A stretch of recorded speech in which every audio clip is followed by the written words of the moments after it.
بسم الله والصلاة والسلام على رسول الله. السلام عليكم ورحمة الله وبركاته.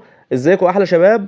النهارده موضوع الحلقة او فيديو اليوم عن الفئاسات الكهرباء او المفرخات الصناعي او مكانات التفريغ.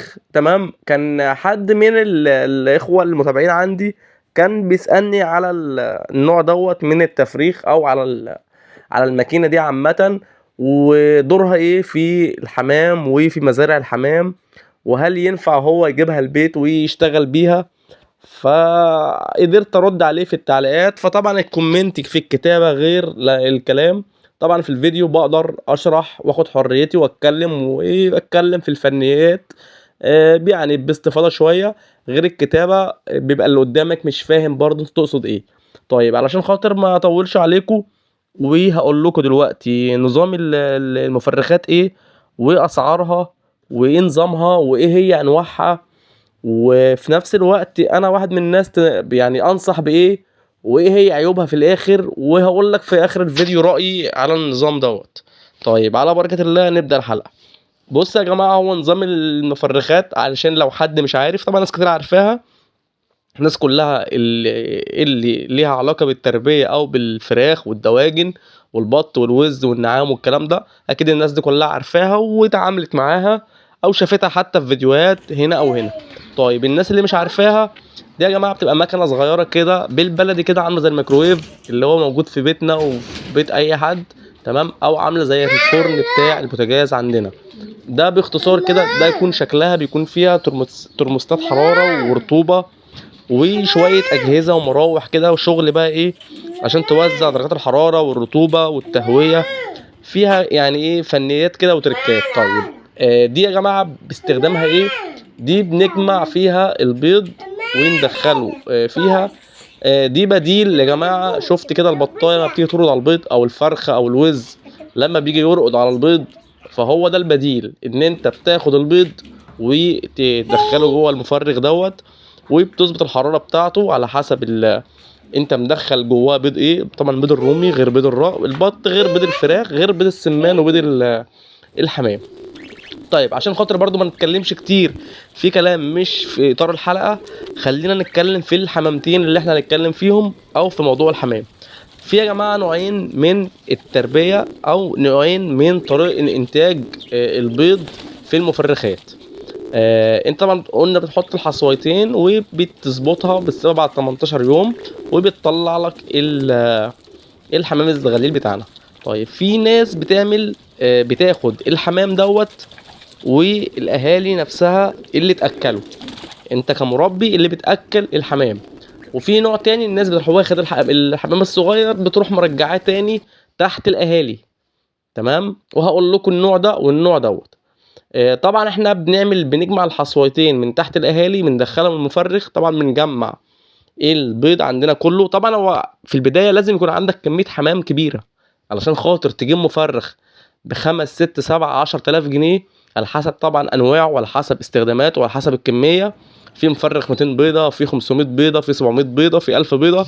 فطبعا عشان خاطر تجيب الكميه دي من البيض لازم يكون عندك عدد كبير، يكون انت مزرعه. من الاخر يا جماعه، الحوار ده عايز مزرعه. ما ينفعش واحد مربي في بيته يعمل الحوار ده على الدغري كده. تمام، لازم مزرعه، وعايز امكانيات، وعايز فلوس، وعايز ناس مدربين علشان تعرف تتعامل معاه.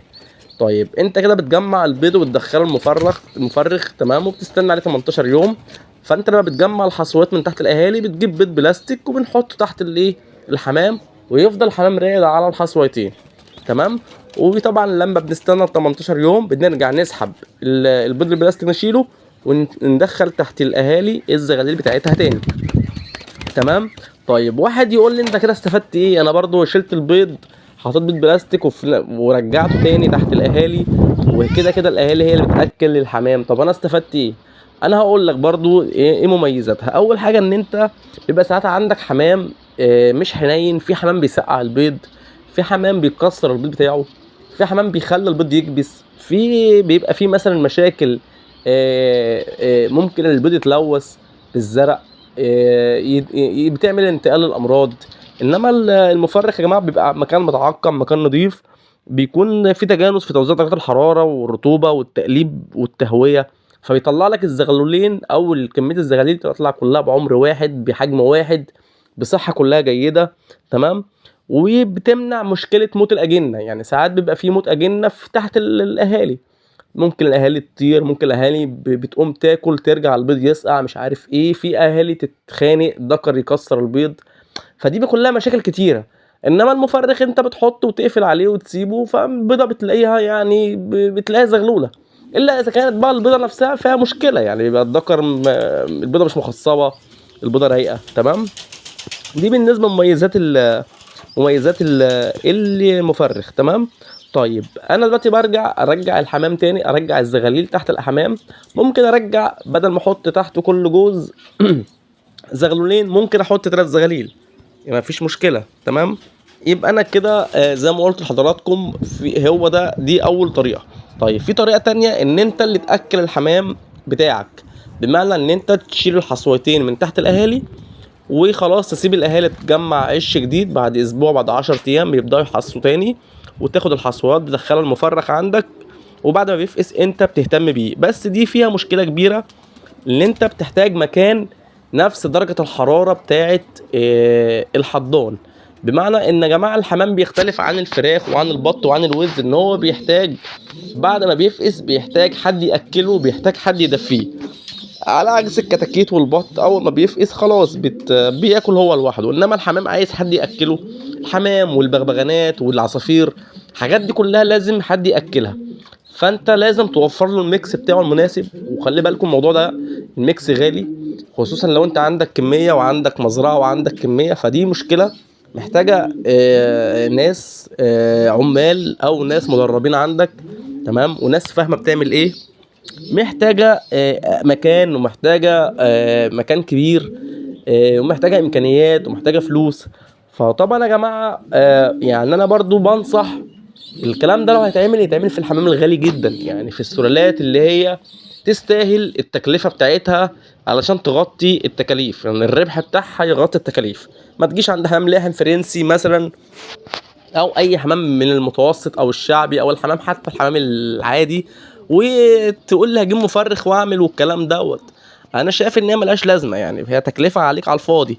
فهو يا جماعه باختصار، انا لو عايز تعرف رايي، هو الموضوع مش هيبقى ناجح في الحمام الا بشرط تكون انت مزرعه وعندك الالاف من الجواز، عندك الاف، يعني المزرعه الساعه بتاعتها شغل يا جماعه، مزارع، شغل استثمارات، شغل بقى. حتى الحاجات دي يا جماعه منتشره في اسيا، ومنتشره في الدول العربيه والدول الخليج وفي اوروبا، مش منتشره عندنا في مصر. فين وفين لما تلاقي الموضوع دوت عند مربي، يعني ما فيش مربي تلاقي عنده الكلام دوت. هو منتشر في المجال الفراخ البيضة وفراخ التسمين والبط والرومي والنعام، مفيش مشكلة، وناجح جدا وممتاز، وناس كتير عاملاها مشاريع. في ناس ستات بيوت تجيب المفرخ وحطاه في بيتها في اوضه النوم ولا في اوضه الصاله ولا في اي مكان، وشغاله كده بس بتحضن بيض بط، بيض رومي، يعني فراخ كده. تمام. مربح يا جماعه في الحاجات دي. انما الحمام غير الكلام ده، الحمام والعصافير والبغبغانات محتاجه اهالي تاكلها. فانت لو عايز رايي انا كرايك الشخصي، مش انت عايز تزود الانتاج، في طرق كتيره نزود بيها الانتاج، يعني مش المفرخ هي الطريقه اللي هنعرف نزود بيها الانتاج، بالعكس، يعني في طرق كتيره جدا ممكن ازود بيها الانتاج. يعني في الطرق التقليديه اللي هي الحضان زي ما احنا فاهمين، وفي ان انت ممكن تفطم الزغاليل بدري تحت الاهالي تسيبها اسبوع 10 ايام، في ان انت ممكن تحط تحت كل جوز 3 بيضات 3 حصويات ويحضنهم، في يا جماعه ممكن تخلي كل ذكر نتايتين. في طرق كتيره ان انا ازود بيها الانتاج، غير ان انا اروح اكلف نفسي مفرخ واكلف نفسي ميكس واضيع وقتي، وفي الاخر هي هتبقى مجزيه يا جماعه في الكميات زي ما قلت لحضراتكم في المزارع الكبيره. غير كده ما انصحش بيها اي مربي مبتدئ او اي مربي عامه حتى لو عنده خبره. هتبقى العمليه تكلفه عليك ومخاطرها كتيره جدا. لو افترضنا الكهرباء قطعت، لو افترضنا اي مكان يا جماعه، هي العمليه في الاول وفي الاخر يعني هو الغرض ان انت عايز الموضوع بتزود عدد الانتاج عندك، عايز تكسب، عاوز الربح، فانت تحسبها صح، ايه هتكلفني كام وهقبض كام. فلا انا عندي الحمام، لا يا باشا، انا اخلي الحمام هو اللي ياكل عياله وانا اريح دماغي. يعني انا هبقى اكل حمام كبير وهاكل صغير، انا اروح اشتري ميكس للزغاليل وهروح اشتري كلفه للكبير، وهاشتري مفرخ وعندي عماله وعندي، فهي العمليه في الاول في الاخر مش هتبقى مجزيه. فده رايي، ويعني شوف راي حضراتكم ايه، احب اسمعكم لو الناس يعني عليها راي تاني مفيش اي مشكله. فده باختصار يا جماعه موضوع التفريخ الصناعي. ولو عجبتكم يعني الحلقه او الفكره عامه قولوا له في التعليقات يعني برضو.